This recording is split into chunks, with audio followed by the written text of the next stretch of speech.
আসসালামু আলাইকুম বন্ধুরা, তাইওয়ানের বেবি সুইটের একটা সিস্টেম আপনাদের দেখায় দিই। এইটা হচ্ছে এই যে বেবি সুইটটা তাইওয়ানের, এইটার মধ্যে ঘটনা হচ্ছে যে গেঞ্জি কাপড় বেশি এবং লেডিস মাল বেশি, দামেও মালটা কম। তাইওয়ানের মধ্যে সবচেয়ে কম দামি মাল এটা।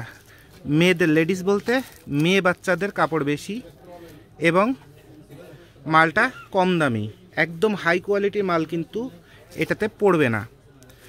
যেহেতু কম দামি সেহেতু মাল প্রচুর পরিমাণ, 450-500 পিস মাল পাবেন, কিন্তু খুব যে হাই কোয়ালিটির তা না। তো এরকম বাজেটে এরকম যেটা যার চলে তার জন্যই মালটা দেখানো, ঠিক আছে।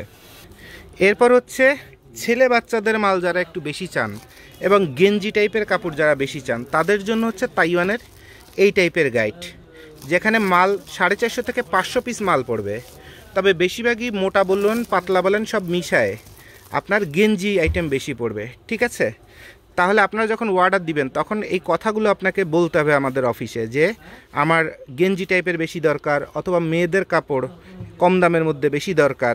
আর একটা মাল আপনাদের দেখাই, আর এইটা হচ্ছে সবেমাত্র মালটা আসছে, যেটার মধ্যে জ্যাকেট থেকে শুরু করে মোটা মোটা জ্যাকেট প্যান্ট ট্যান্ট বেশি পড়বে এবং গেঞ্জিটাও বেশি পড়বে, ঠিক আছে।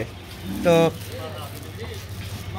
প্যান্ট বলেন জ্যাকেট বলেন, এখন একটা প্যান্ট যদি 30 টাকা কেনা পড়ে আর 150-200 টাকা যদি বেচা যায় তো খারাপ কি। তো এটাতে প্যান্ট জ্যাকেট ট্যাকেট সব কিছু বেশি পড়বে, খুব সুন্দর সুন্দর কাপড় পড়বে, ঠিক আছে। তাহলে এই টোটাল হচ্ছে 3 রকমের তাইওয়ানের বেবি সুইটের ধরন হয় ভিতরের মালের। এখন কোন ধরনটা আপনার পছন্দ সেই ধরনটার একটা স্ক্রিনশট নিয়ে আমাদের অফিসে পাঠিয়ে দিবেন অথবা বলে দিবেন। প্রথমটা দেখাইছি কি মেয়েদের মাল বেশি পড়বে, পাতলা পাতলা বেশি কম দামি। দ্বিতীয়টা হচ্ছে গেঞ্জি বেশি, আর এই তৃতীয়টা হচ্ছে প্যান্ট জ্যাকেট বেশি।